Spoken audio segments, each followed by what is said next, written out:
নমস্কার, আমি মঞ্জু ভট্টাচার্য। আমার গ্রন্থপাঠ আসরে আপনাকে স্বাগত জানাচ্ছি। পড়ছি শ্রী শ্রী চৈতন্যদেব গ্রন্থ থেকে 10ম অধ্যায়ের পরবর্তী অংশ।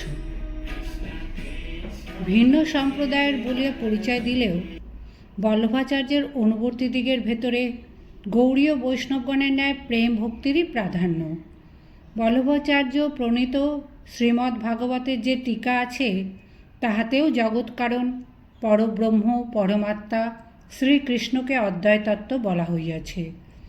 ইহা অদ্বৈতবাদী দশনামী সম্প্রদায়ী সন্ন্যাসী শ্রীকৃষ্ণ চৈতন্য ভারতীর প্রভাব বলিয়াই মনে হয়। কারণ বল্লভাচার্যের সম্প্রদায়গুরু মূল বিষ্ণুস্বামীর সম্প্রদায়ের দার্শনিক মত ও ভজন প্রণালী ভিন্ন প্রকার। সেই সময় দেশে সংস্কৃত ভাষা ও কাব্য সাহিত্যের বিশেষ চর্চা ছিল। পণ্ডিত ব্যক্তিগণ দেব ভাষায় কবিতা রচনা করিয়া স্বয়ং আনন্দ লাভ করিতেন এবং গুণগ্রাহী ব্যক্তিবৃন্দকে শুনাইয়া রসাস্বাদন করাইতেন। এখনও শাস্ত্রলোচনাকারী প্রাচীন পণ্ডিতগণের মধ্যে এইরূপ নির্দোষ বিমলানন্দ উপভোগের প্রথা কিছু কিছু বর্তমান রহিয়াছে। চৈতন্যদেব স্বয়ং মহাপণ্ডিত তত্ত্বদর্শী, আবার তাহার সঙ্গীরাও তদনুরূপ। সেই জন্য সকৃত কবিতা গ্রন্থাদি তাহাকে শুনাইয়া গ্রন্থের দোষ গুণ বিচার সংশোধন ও আত্মপ্রসাদ লাভ করিবার জন্য অনেক লেখকের আগ্রহ হইত। তিনিও সুযোগ সুবিধা মতো ওই সকল পাঠ ও শ্রবণ করিয়া লেখকগণের আকাঙ্ক্ষা পূর্ণ করিতেন। কিন্তু শুধু পাণ্ডিত্য সহায়ে সুন্দর লালিত্যপূর্ণ ভাষায় রচনা করিলেই কাব্য উৎকৃষ্ট হয় না। দুরূহ তত্ত্বকে, সাধারণ বুদ্ধির অগম্য বিষয়কে ছন্দ সহায়ে সুললিত মাধুর্যপূর্ণ ভাষার সাহায্যে অপরের হৃদয়গ্রাহী করিয়া প্রকাশ করা কবির কাজ হইলেও তাহার সিদ্ধান্ত শাশ্বত সত্যের অবিরোধী হওয়া প্রয়োজন। সুমধুর ভাষায় আবৃত করিয়া অশাস্ত্রীয় অসঙ্গত সিদ্ধান্ত প্রচার করিলে উহাদের সমাজের ও নিজের অমঙ্গল অবশ্যম্ভাবী। তাই অজ্ঞ লেখকের লেখায় অশাস্ত্রীয় অযৌক্তিক অপসিদ্ধান্তসমূহ শ্রবণ করিয়া তাহার মনে খুব কষ্ট হইত। এজন্য শেষে নিয়ম হইয়াছিল, কোনো নূতন লোকের রচনা প্রথমে আলঙ্কারিক পণ্ডিত ধীমান দামোদর স্বরূপ পড়িয়া দেখিবেন এবং তাহার অনুমোদিত হইলে পরে চৈতন্যদেবকে শোনানো হইবে।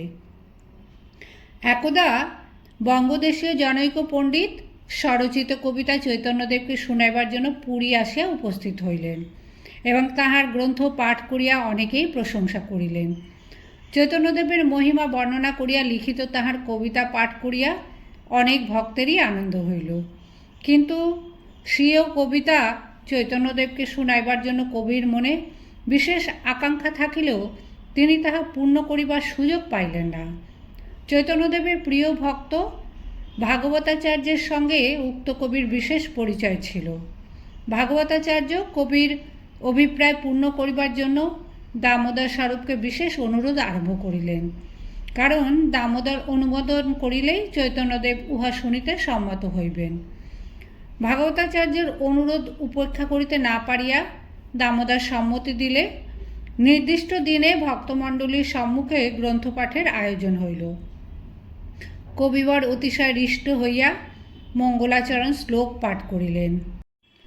দামোদরের অনুমতিতে কবি শ্লোকের ব্যাখ্যা করিয়া শুনাইলেন, পদ্মপলাশলোচন শ্রী শ্রী জগন্নাথ দেবের দেহি আত্মারূপে অভিন্ন, যিনি স্বর্ণবর্ণ রূপ ধারণ করিয়া অসংখ্য জড় প্রকৃতির মনুষ্যের চৈতন্য সম্পাদিত করিতেছেন, সেই শ্রীকৃষ্ণ চৈতন্য তোমার মঙ্গল বিধান করুন।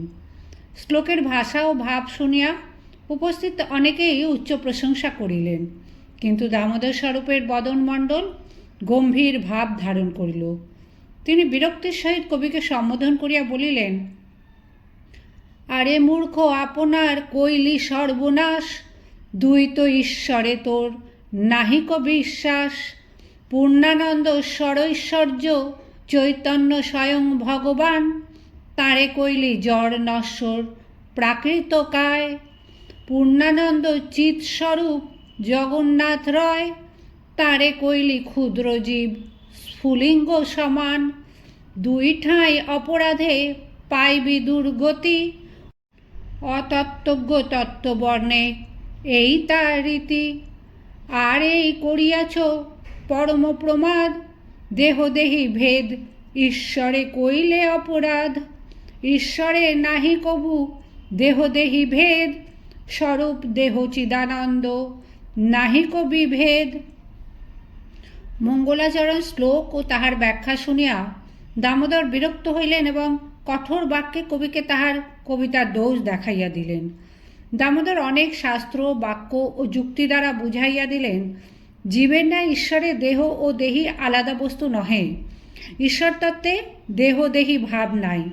জীবের দেহ প্রাকৃত, দেহী চিৎস্বরূপ চৈতন্য। ঈশ্বরের দেহ ও স্বরূপ এক বস্তু, চিদানন্দ। অতিশয় সূক্ষ্ম গভীর অর্থপূর্ণ তত্ত্বকথা শুনিয়া সকলেরই বিস্ময় জন্মিল। ভগবত তত্ত্ব সম্বন্ধে স্বীয় অজ্ঞতা বুঝিতে পারিয়া কবির লজ্জার সীমা রহিল না। তিনি মহা অপরাধীর ন্যায় সসংকোচে নত শিরে চুপ করিয়া বসিয়া রহিলেন। তাহার দুরবস্থা লক্ষ্য করিয়া দামোদরের মনে সহানুভূতি জন্মিল। তিনি সহৃদয়তা প্রকাশপূর্বক আশ্বাস দিয়া তাহার কবিতাকে দোষহীন করিয়া স্বয়ং অন্যভাবে ব্যাখ্যা করিলেন। দামোদর শ্লোকের যে অর্থ বাহির করিলেন তাহার মর্ম এইরূপ: এক, অদ্বৈতত্ত্ব বস্তু কৃষ্ণ, স্থাবর ব্রহ্ম জগন্নাথ এবং জঙ্গম ব্রহ্ম শ্রীকৃষ্ণ চৈতন্য, এই দুই রূপে সংসারাসক্ত জড় বুদ্ধি মানুষকে ত্রাণ করিতেছেন। দামোদরের অদ্ভুত পাণ্ডিত্য ও ব্যাখ্যা কৌশল দেখিয়া সকলেই সুখী হইলেন। দামোদর বুঝাইয়া বলিলেন, জগন্নাথের দর্শনে খণ্ডয়ে সংসার, সব দেশে সব লোক নারে আসিবার, শ্রীকৃষ্ণ চৈতন্য প্রভু দেশে দেশে যাইয়া, সব লোক নিস্তারিলা জঙ্গম ব্রহ্ম হইয়া। স্বরূপের সঙ্গে আলাপ আলোচনা করিয়া কবির হৃদয়ে জ্ঞান সঞ্চার হইল। তিনি প্রাণে প্রাণে অনুভব করিলেন, শুধু পাণ্ডিত্য দ্বারা তত্ত্বজ্ঞান লাভ হয় না, উপলব্ধিবান তত্ত্বদর্শী আচার্যের শরণাপন্ন হওয়া আবশ্যক। স্বরূপের শরণাপন্ন হইয়া কবি ক্রমে ক্রমে চৈতন্যদেবেরও কৃপা লাভ করিলেন। সন্ন্যাসী চূড়ামণির সংসর্গে তাহার অন্তরে প্রবল বিবেক বৈরাগ্য সঞ্চার হইল। তিনি পাণ্ডিত্যের ও কবিত্বের খ্যাতি লাভের স্পৃহা ত্যাগ করিয়া সাধন ভজনে মনোনিবেশ করিলেন। কবিবার শেষে সর্বত্যাগী হইয়া নীলাচলে চৈতন্যদেবের চরণ সমীপেই বাস করিতে থাকেন এবং তাহার উপদেশ অনুযায়ী চলিয়া ভক্তিপথে ভগবানের দিকে অগ্রসর হন।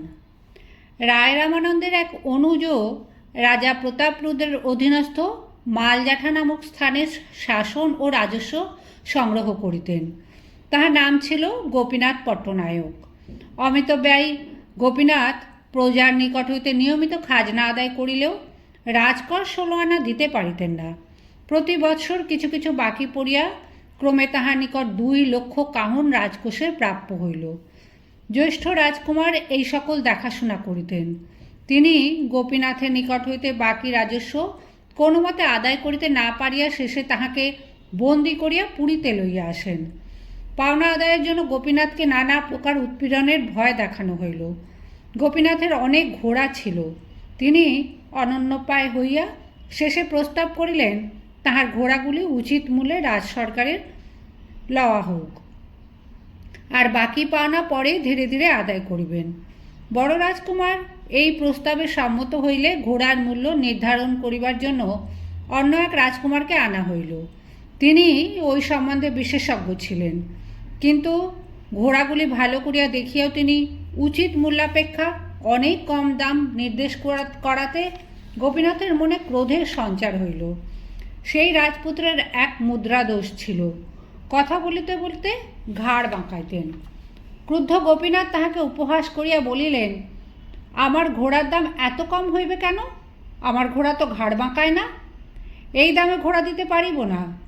গোপীনাথের বাক্যে রাজপুত্রগণ আপনাদিগকে অপমানিত বোধ করিয়া প্রতিহিংসা পরায়ণ হইলেন এবং গোপীনাথকে উপযুক্ত শিক্ষা দিতে উদ্যত হইলেন। সেই সময় গুরুতর অপরাধীকে উচ্চ চাঙ্গের অর্থাৎ মঞ্চের ওপর চড়াইয়া রাখা হইত। নিচে মধ্যস্থলে ধারালো খড়গ পাতা থাকিত এবং ওপর হইতে অপরাধীকে সেই খড়গের ওপর ফেলিয়া দ্বিখণ্ডিত করা হইত। ইহার নাম চাঙ্গে চড়ানো। ক্রুদ্ধ রাজপুত্রগণ ঘোরতর অপরাধী সাব্যস্ত করিয়া গোপীনাথকে চাঙ্গে চড়াইবার ব্যবস্থা করিলেন। গোপীনাথকে চাঙ্গে চড়ানো হইল। চারিদিকে ভীষণ হইচই পড়িয়া গেল। ভক্তগণ এই ব্যাপারে অতিশয় দুঃখিত হইয়া চৈতন্যদেবকে সমস্ত জানাইলেন।